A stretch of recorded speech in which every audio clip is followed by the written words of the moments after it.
Everyone welcome today. Pahalgam attacks में involve 3 आतंकवादियों को कल भारतीय सेना ने ढूंढ के निकाला और उन्हें मार दिया। बहुत ही इंटरेस्टिंग तरीके से इनको ढूंढा गया है। ये चाइनीज़ फ़ोन का इस्तेमाल कर रहे थे, चाइनीज़ सैटेलाइट फ़ोन का इस्तेमाल कर रहे थे और उसी की वजह से ये पकड़े गए। और उसके बाद में कुछ पॉलिटिकल लीडर उसके बाद भी सवाल उठाते रहे कि क्या सबूत है कि ये वही आतंकवादी हैं जो कि पहलगांव अटैक में थे। इसको प्रूफ करने के लिए भी एक टेक्नोलॉजी का इस्तेमाल किया गया है जिसको बोलते हैं बैलिस्टिक फिंगरप्रिंटिंग। तो बैलिस्टिक फिंगरप्रिंटिंग क्या है, मैं इसको आपको समझा देता हूँ और उसके बाद में हम लोग समझेंगे कि ये पूरा इंसिडेंट क्या है, कैसे ये आतंकवादी जो कि जंगल में छुपे हुए थे लगभग 90 दिनों से, ये कैसे पकड़े गए। So let us understand. देखिए, बैलिस्टिक फिंगरप्रिंटिंग को जो है एक लैब में टेस्ट किया जाता है। इसका प्रोसेस क्या होता है कि हर ये जो बुलेट होता है, बुलेट में 2 पार्ट होता है। एक ये केसिंग वाला पार्ट होता है जो गन के साथ में रहता है और फायर होने के बाद में यहाँ से वो गिर जाता है, हर गन के अंदर में होता है। और ये वाला पार्ट जो है वो आगे चला जाता है।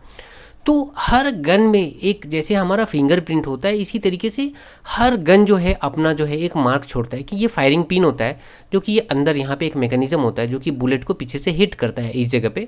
और ये हिट करने के बाद यहाँ बारूद जो है वो फायर होता है और यहाँ से ये निकल के चला जाता है ना। होता ये है कि जब ये हिट करता है ये गन, तो ये पिन जो हिट करता है वो एक ही तरह का निशान जो है वो केसिंग के ऊपर छोड़ता है। उसके पीछे जो होल होता है उस एक ही तरह के निशान छोड़ता है। तो इस केस में क्या हुआ कि जो राइफ़ल इनसे बरामद किया गया कल इन्हें मारने के बाद, उसको चंडीगढ़ लाया गया और वहाँ पे लैब में ये फायरिंग की गई, टेस्ट की गई। और फायरिंग करके जो बुलेट्स थे उनके जो मार्क थे, उनके पीछे जो होल हो जाते हैं, एक छोटा सा जो पिन हिट करता है तो होल हो जाता है, उन होल्स को उन केसिंग के साथ में कंपैरिजन किया गया जो पहलगांव अटैक के समय जो है वहाँ मैदान में, जो वहाँ फील्ड में जो मौके पे जो मिला था, उसके साथ जब कंपैरिजन किया गया तो वो बिल्कुल सेम टू सेम मिला। एट द सेम टाइम जब ये बुलेट जो इस केसिंग को जब मूव करता है, छोड़ता है, तो ये जो बैरल में वो मूव करता है तो बैरल भी एक मार्क छोड़ती है इस बुलेट्स के ऊपर में। और हर गन का एक अलग मार्क होता है। तो इसका भी टेस्टिंग किया गया और ये भी बिल्कुल सिमिलर है। और इस बात से ये बिल्कुल कंफर्म हो गया है कि ये जो 3 गन इनके पास में मिले हैं, ये वही गन है जो कि पहलगाम अटैक में इन लोगों ने इस्तेमाल किया था 26 निर्दिष्ट लोगों की हत्या करने के लिए। अब आते हैं कि ये तो प्रूफ हो गया कि कैसे किस तरीके से जो है ये वही आतंकवादी थे और इसमें कोई डाउट नहीं है। बिल्कुल साइंस का यहाँ इस्तेमाल किया गया है। यहाँ कोई स्पेकुलेशंस नहीं है कि हाँ बस अंदाज़ा लगा रहे हैं क्योंकि ये पार्टी स्ट्रांग है तो ये बोली। It's nothing like that. बिल्कुल साइंस का यूज़ किया गया है और इसको प्रूफ किया गया है। लेट अस सी कि मीडिया इसको कैसे कवर कर रहा। नाउ मैंने यहाँ पे अल जजीरा का पोस्ट लिया है, राइट। आप देखेंगे कि बहुत सारे चाइनीज़ जो हैं और बहुत सारे ऐसे एप्लीकेशंस हैं इंडिया के अंदर में बैन कर दिए गए। बहुत सारे जो है वेबसाइट्स को बैन कर दिया गया। क्या ये राइट टाइम आ गया है कि अल जजीरा को भी इंडिया में बैन कर देना चाहिए, राइट। आप देखिए किस तरीके का लैंग्वेज ये इस्तेमाल कर रहे हैं। Indian home minister Amit Shah has said 3 suspect rebels, not terrorist. Rebels और टेररिस्ट में अंतर होता है। रिबेल्स वो होते हैं जो कंट्री के अंदर ही जो हो रहते हैं, अपने ही नागरिक होते हैं और अपने देश के अगेंस्ट हथियार उठा लेते हैं, उन्हें रिबेल्स बोलते हैं। तो ये रिबेल्स बोल के कर रहे हैं। अभी यहीं पे नहीं रुक रहे, अब क्या बोल रहे हैं ये आगे, India administrated Kashmir. India administrated Kashmir मतलब ये अभी भी कश्मीर को भारत का अंग नहीं मानती। इंडिया एडमिनिस्ट्रेटेड यानी इंडिया के द्वारा कंट्रोल किया गया कश्मीरी, ऐसे शब्दों का प्रयोग करते हैं। और क्या नीचे लिए लिखते हैं कि India's home minister said, Amit Shah ने ये बातें कहा है कि रिबेल हैं और मिनिस्टर, ये उनका लिखा हुआ पोस्ट है, मैंने जस्ट वहाँ से कॉपी किया है। क्या अमित शाह ऐसा बोल सकते हैं?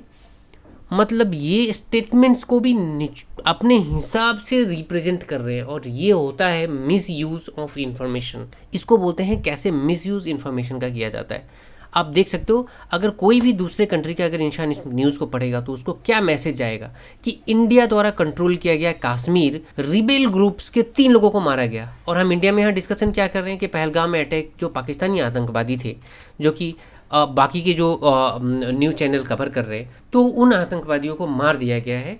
इस तरीके से हम इस न्यूज़ को कवर कर रहे हैं जो सच्चाई है, क्योंकि उनके पास जो वोटर कार्ड्स मिले हैं, वोटर कार्ड जो मिले हैं वो पाकिस्तान के वोटर कार्ड से। अब इसमें भी कुछ सवाल उठाएंगे लोग कि वो वोटर कार्ड जो थे उनके पास ही थे या फिर, मतलब आप खुद भी सोच सकते हैं। नाउ लेट अस सी कि ये पकड़े कैसे गए, ये आतंकवादी आखिर पकड़े क्यों गए। ये 90 दिन से तो छुपे हुए थे, क्योंकि आपको पता है कि वो इंसिडेंट जो हुआ था वो मैं मैप में दिखाता हूँ आपको। ये वाला जो पार्ट आप देख रहे हैं ये बॉर्डरिंग एरिया हो गया। नाउ यहाँ से इन लोगों ने यहाँ पे इंसिडेंट किया था और उसके बाद में आधे घंटे के अंदर में जो है 20 मिनट के अंदर जो है पुलिस जो है काफ़ी एक्टिवेट हो गई थी, इंटायर एरिया में सीन एक्टिवेट हो गई, तो इनके लिए भाग पाना, वापस जा पाना तो पॉसिबल नहीं था। और उसके बाद से काफ़ी टाइट सिक्योरिटी है पूरे इंटायर रीजन में, ड्रोन से सर्विलेंस चल रहा है, सैटेलाइट से सर्विलेंस चल रहा है, तो भाग पाना तो नियरली इम्पॉसिबल था। जो इनके ग्राउंड पे सपोर्टिंग जो रोल में लोग थे, जो सपोर्ट करते हैं, जो इनको खाना प्रोवाइड करना, मेडिसिन प्रोवाइड कराना, रास्ता दिखाना, वो लोग ऑलरेडी पकड़े जा चुके हैं, उनके घर उड़ा दिए गए और बहुत सारे लोग जो है वो गिरफ्तार हो गए, तो इनका सपोर्ट सिस्टम तो कट चुका था। नाउ ये लोग अपने साथ में जो था वो काफ़ी सामान अपने साथ लेके चल रहे थे और ये जंगलों में छुपे हुए थे। चाइनीज़ सैटेलाइट फ़ोन का इस्तेमाल कर रहे थे ये लोग, और उन चाइनीज़ फ़ोन को जो है जिस दिन इन्होंने ये इंसिडेंट किया था पहलगांव में, उस दिन उसका जो है जो सिग्नल है उसको ट्रैक किया गया था, और सिमिलर टाइप ऑफ जो है सिग्नल ये इंडियन फोर्सेस ने ट्रैक किया आज से 2 दिन पहले। और जैसे ही उसका लोकेशन पता चला कि इस लोकेशन से, ये मैप में अगर मैं दिखाऊं आपको, तो ये है आपका महादेव पीक। इस यहाँ पे महादेव पीक के पास काफ़ी जो घना जंगल है, इसी जंगल के अंदर में ये सिग्नल मिला, और उसके बाद से यहाँ पे ड्रोन भेज के इनकी जो है सर्विलेंस स्टार्ट कर दी गई, और उस ड्रोन फुटेज में इनका फोटोग्राफ्स वगैरह सब कुछ मिल गया। ये लोग रेस्ट कर रहे थे या कहीं पे इनका मूवमेंट था, उसको फोर्सेज ने ट्रैक कर लिया, और उसके बाद में ऑपरेशन महादेव लॉन्च किया गया। Now why operation Mahadev? Operation Mahadev क्यों लॉन्च किया गया? क्योंकि जिस पीक पे ये छुपे हुए थे, जिस जंगलों में छुपे हुए थे, जो था महादेव पीक, तो इसीलिए इसका नाम महादेव पीक रखा गया, और उसी में ये लोग छुपे हुए थे। नाउ जब इंडियन फोर्सेस ने वहाँ, उसी समय इंडियन आर्मी ने उनके ऊपर में अटैक लॉन्च किया और उनको वहीं पे मार गिराया, तीनों के तीनों को। और उनके पास में जो है बहुत सारा सामान मिला है, दैट लाइक एक अमेरिकन वेपन मिला है M4, उसके बाद में वहाँ पे AK-47 गन मिला है, ग्रेनेड्स मिले हैं, बहुत सारे चॉकलेट्स मिले हैं जो कि पाकिस्तान मेड हैं।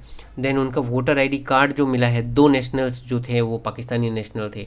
और इस तरीके से इंडियन फोर्सेस ने जो है इनका जो है स्टोरी वो क्लोज कर दिया फॉर एवर। सो जैसे को तैसा, जैसा कि इन टेररिस्ट ने निर्दोष निहत्थे लोगों को मारा, इसी तरीके से इन्हें भी मारा गया। और इंडियन आर्मी ने एक बहुत बड़ा मैसेज दिया है कि अगर इंडिया की तरफ कोई भी आंख उठा के देखेगा तो उसका यही हर्ष होगा। सो आई होप कि इस वीडियो के द्वारा आपको कुछ सीखने को मिला। अगर आपको वीडियो अच्छा लगा, प्लीज़ मेरे चैनल को सब्सक्राइब करें, इस वीडियो को लाइक करें, and share with those who are interested in such kind of video. Thank you very much.